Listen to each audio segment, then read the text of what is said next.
All right, so I'm outside of a 2017 Acura RDX, and I'll start you at the back and then we'll walk up to the front. I just want to show you a couple quick features in the back. You notice it does have the pull handles as far as throwing your seats down. And then I will point out that you do have the spots in case you need to hook up a car seat. And then know that you can bring it one extra notch back or up, depending on where you're at. So it's just kind of nice as far as having a little bit of extra room. You've got tie-down clips in the back, the other handle as far as layering the side. And then in the back of this vehicle, you will notice it has a tire repair kit. So that's what the pump is right here, and then the can of essentially Fix-A-Flat. So I just wanted you to know what this car has as far as a spare option. It does have a powered tailgate, so I can press the button and send it down. Moving to the back seat, I'll just show you. You know, it's a leather finish in here. Let me fold this seat back up if I can get it up. And then I do have air vents back here also. So I just wanted to point those out. And then, you know, standard setup center console with your Suks. So let's move up to the front. All right, so getting into the front of this vehicle. My driver's side is powered. It's, let's see, a 10-way powered seat, so it does have a lower lumbar support. And then your passenger side is a 4-way powered. So just so you know what's going on as far as your seating arrangement.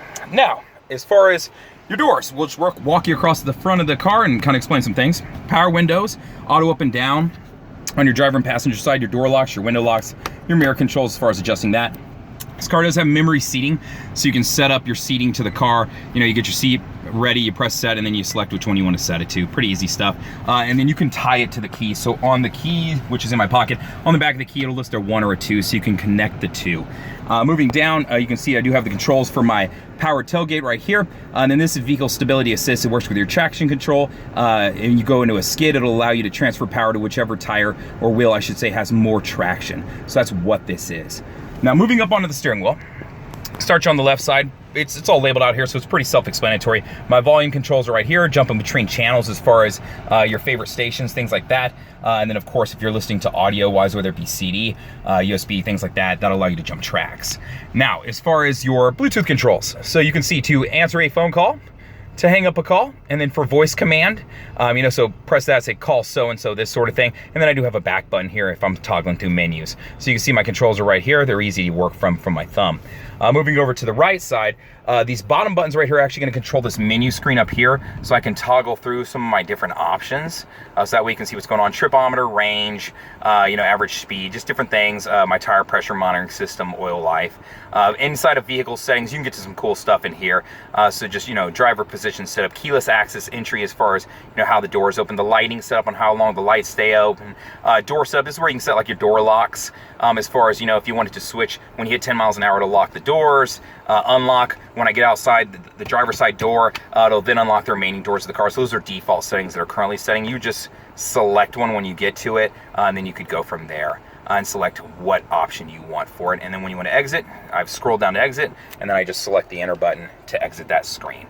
So that's how this works. You can look through it and play with some different stuff, but that's what's in there in case you were wondering. Above that is going to be your cruise control settings. So those are going to be right here. You press cruise and you'll see cruise main come on up there. That's that green square flashing at the bottom right there. That'll stay on. If I get out of the car and turn it off and then get back in the car and turn it on, that'll be on to where I can just, you know, get in and then press my my set to set my speed and go from there. So set right there. Car does have paddle shifters, so you can see them right there and then right here. As far as using them, there, you know, you pull them towards. It's just if you want a little bit more control over your car, so it's kind of nice. Some people enjoy it. It is set up with auto on-off headlights, so I can set the hash mark right there, and it just makes life a little bit easier unless you want to just turn them on and off yourself. And then on the other side, you can see my controls for my my windshield wipers, and then of course my back windshield wipers right here also.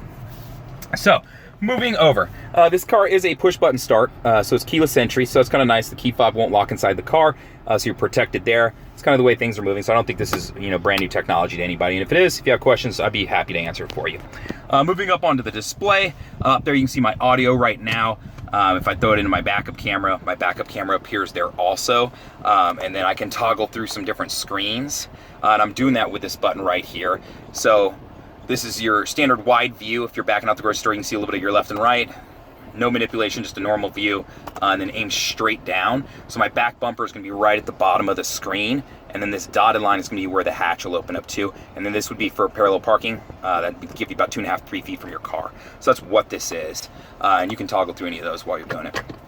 Now, flashers are right here, pretty self-explanatory. My CD player, I've got FM, I've got AM, I've got satellite radio, I do have a CD player, and I do have auxiliary inputs. Those auxiliary inputs, I do have a USB down here, and I do have the 9mm jack down there too, and you can see a power outlet in there. And then I have an additional power outlet down in the center console, if you can see it in there. So that's what I've got going on there. As far as my presets go, it's pretty easy. They're right here. You just get to a station you want, press and hold, and then it'll set it as the preset.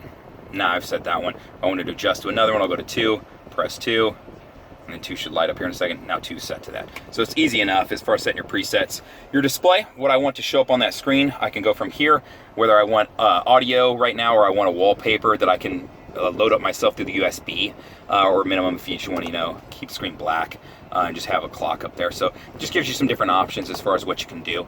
It just depends on preference for you. If I need to dim the screen late at night, sometimes it gets a little too bright for you, and then to jump over to my Bluetooth controls, I don't have a phone connected up right now, but this is how you would do it. Or if you need to add a phone, press that and it'll walk you through the prompts. Your AC controls are right below this, pretty self-explanatory. Hot and cold, your left and right sides. The fan, that's gonna be the constant between both, and then where you want this air to go. Moving down, this car does come with heated seats, so it's a leather model. Typically leather models will come with heated seats, at least in Hondas and Acuras they typically do. So that's what's going on there. Center console, I got a nice big armrest to work from right here, so it gives me and the partner some space. I do have an auto dimming mirror, so the deals for that will be right there, so you can see my sensors. And then I do have home link, so as far as connecting up a garage clicker, gate clicker, anything like that, I have those controls there. The left side is going to control my moonroof, which I'm not going to throw back because it's very bright outside and hot. The left and right side over here will control the lights on when they turn on when the doors open. And then I've got sunglass holder right here. So as far as these lights, if I want to turn them on separately, I've got little buttons right here. Other than that, that is the rundown of this car. This is a 2017 Acura RDX. It's black on black, so if you have any questions, feel free to reach out to me. I'd be happy to answer any questions I can. You can always call me at 512-443-4300 and ask for Justin. You can comment on the YouTube video, it's usually an easy way, or you can email me at the letter J and then my last name Fuller, so J Fuller, Fuller, @howdyhonda.com. Thank you much.